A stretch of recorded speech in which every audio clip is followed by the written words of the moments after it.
ಆಮೇಲೆ ಮಂಡ್ಯ ಬರಪ್ಪ ಸ್ವಲ್ಪ ತೊಡಿ ಮಂಡ್ಯ ತಗೊಳ್ಳಿ. ಆಯ್ತು ಕೂತ್ಕೊಡ್ರಿ ನೀವು. ಆಯ್ತು ಮಂಡ್ಯ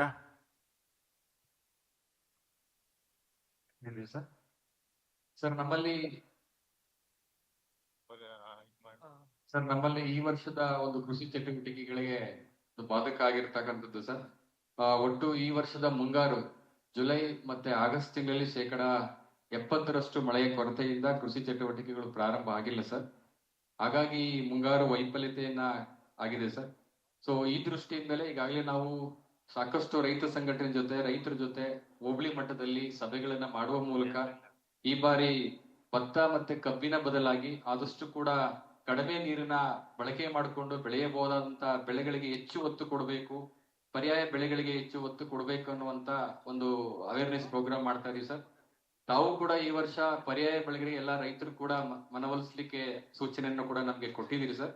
ಬಹಳ ಮುಖ್ಯವಾಗಿ ನಮ್ಮಲ್ಲಿ ವಿಸಿ ಫಾರ್ಮ್ ಇರೋದ್ರಿಂದ ಸರ್, ಕೃಷಿ ವಿಶ್ವವಿದ್ಯಾಲಯ ಇರೋದ್ರಿಂದ ಈಗಾಗಲೇ ಪ್ರತಿ ಹೋಬಳಿಗೆ ಒಬ್ಬರನ್ನ ನಾವು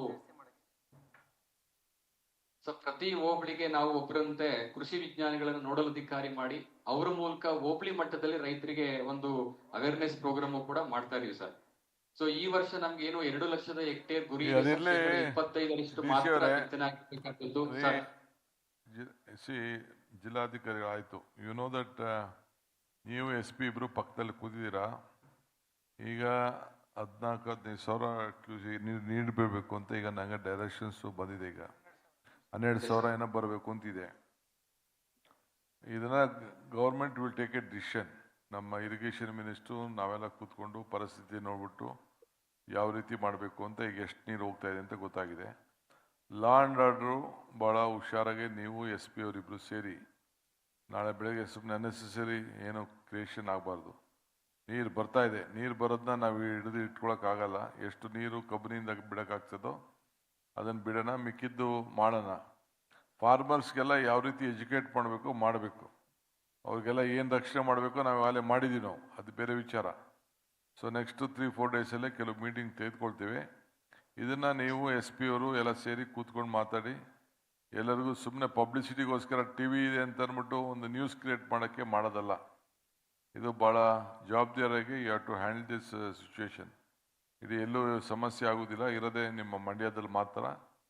ಇದನ್ನು ಭಾಳ ಗಂಭೀರವಾಗಿ ನೀವು ಇದ್ರ ಬಗ್ಗೆ ಕಾರ್ಯಕ್ರಮ ರೂಪಿಸಿ, ಮಿಕ್ಕಿದೇನು ಪರಮೇಶ್ವರ್ ಏನಿದ್ದಾರೆ ಅವ್ರು ಏನು ಹೇಳಿದ್ದಾರೆ ಅದನ್ನೆಲ್ಲ ಸ್ವಲ್ಪ ನೀವು ಯಾವುದಾದ್ರು ವಿಚಾರದಲ್ಲಿ ಹೇಳಿದ್ದಾರೆ. ಕ್ಲಬ್ಸ್ ಇರ್ಬೋದು, ಬೇರೆ ಬೆಳೆದು, ಆಮೇಲೆ ಬೇರೆ ಬೇರೆ ಏನು ಗೈಡ್ಲೈನ್ಸ್ ಕೊಟ್ಟಿದ್ದಾರೆ ಅದೆಲ್ಲ ಕೂಡ ನೀವು ಅದಕ್ಕೆಲ್ಲ ಮುಂದಕ್ಕೆ ಆಲೋಚನೆ ಮಾಡಿಕೊಂಡು ಅದಕ್ಕೆ ತೀರ್ಮಾನಗಳನ್ನು ನೀವು ಮಾಡಿ.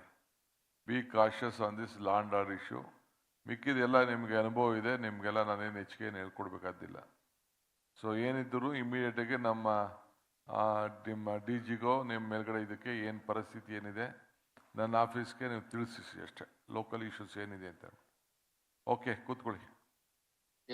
SIR ಬಗ್ಗೆ ಸ್ವಲ್ಪ ಗಮನದಲ್ಲಿರಲಿ. SIR ಬಗ್ಗೆ ಎಷ್ಟು ಇದಾಗಿದೆ, ಭಾರತ್ ಜೋಡೋ ಬಗ್ಗೆ, ಆಮೇಲೆ ಪ್ರಜಾಸೇವೆ ಇಲಾಖೆ ಯಾವ ರೀತಿ ಮಾಡಬೇಕು ಅಂತ ನಿಮಗೆಲ್ಲ ಗೈಡೆನ್ಸ್ ಕೊಟ್ಟಿದೆ. ಅದನ್ನೆಲ್ಲ ಮಾಡ್ಕೊಂಡೋಗಿ ಮೆಕ್ಕಿದೆಲ್ಲ ಬೆನಿಫಿಷಿಯರೀಸ್ ವಿಚಾರ ಇದೆಯಲ್ಲ ಅದು ಮಾಡಿ. ಆಮೇಲೆ ಕ್ರಾಪು ಇನ್ಶೂರೆನ್ಸ್ಗೆ ಕಂಟಿಗೆ ಸ್ಯಾಂಪಲ್ ಸೈಜು ಅದು ಕೂಡ ಸ್ವಲ್ಪ ನಂಬರ್ನ ಸ್ವಲ್ಪ ಜಾಸ್ತಿ ಮಾಡಿ. ಆ ಇನ್ಶೂರೆನ್ಸ್ ಸಂಬಂಧಪಟ್ಟಂತೆ ಕ್ರಾಪ್ ಕಟಿಂಗ್ ಎಕ್ಸ್ಪೀರಿಯನ್ಸ್ನ ಅದು ಕೂಡ ಸ್ವಲ್ಪ ಜಾಸ್ತಿ ಮಾಡಿ. ರೈತರಿಗೆ ಬೆಳೆ ಏನಿದೆ ಇದು ಡ್ಯಾಮಲ್ಲಿ ನೀರೇನಿದೆ ಅದ್ರ ಮೇಲೆ ಅವ್ರು ಬೆಳೆ ಹಾಕಬೇಕು. ಸುಮ್ಮನೆ ಮುಂದಕ್ಕೆ ಏನೋ ಬರ್ತದೆ ಅಂತೇಳಿ we don't know. This is a year which is unpredicted year. ಇದ್ದಕ್ಕಿದ್ದಂಗೆ ಈ ಭಾಳ ದೊಡ್ಡ ಸಮುದ್ರ ಪಕ್ಕ ತೊಂದರೆ ಆಗ್ತದೆ ಅಂತಿದ್ರು. ಈಗ ಅಕ್ಕಪಕ್ಕ ಸಮುದ್ರ ಪಕ್ಕ ಬೇರೆ ದೇಶಗಳೆಲ್ಲ ದೊಡ್ಡ ಅನಾಹುತಗಳೆಲ್ಲ ಆಗ್ತಾ ಇದೆ. ಏನು ಬೇಕಾದ್ರೂ ಆಗ್ಬೋದು, ಮಳೆನೂ ಬರ್ಬೋದು, ಮಳೆನೇ ಬರ್ದೇನೆ ಇರ್ಬೋದು. ಬಟ್ ನಾವು ಜಾಗೃತರಾಗಿ ನಾವು ಇರಬೇಕಾಗ್ತದೆ. ಅದಕ್ಕೆ ನೀವೆಲ್ಲ ಹುಷಾರಾಗಿ ನೀವು ನಿಮ್ಮ ರೈತರಿಗೆ, ವಿಶೇಷವಾಗಿ ಮಂಡ್ಯ ರೈತರಿಗೆ ಮಾರ್ಗದರ್ಶನವನ್ನು ಕೊಡುವಂಥ ಕೆಲಸ ನೀವು ಮಾಡಿ. ಓಕೆ, ನೆಕ್ಸ್ಟ್ ನಮ್ಮ ರೆವಿನ್ಯೂ ಸೆಕ್ರೆಟರಿ ಕೆಲವು ಗೈಡೆನ್ಸ್ ಇದೆ, ಎಲ್ಲರಿಗೂ ಕೊಡ್ತಾರೆ. ಮಾತಾಡಿ. ಮಿಸ್ಟರ್ ರಾಜೇಂದ್ರ ಕುಮಾರ್ ಕಾಟೇರಿ ಅವರು ಮಾತಾಡ್ತಾರೆ, ಮಾತಾಡಿ. ನ್ಯೂಸ್ ಫಸ್ಟ್, ನಿರ್ಭೀತಿಯಿಂದ ನಿಮ್ಮ ಪರವಾಗಿ.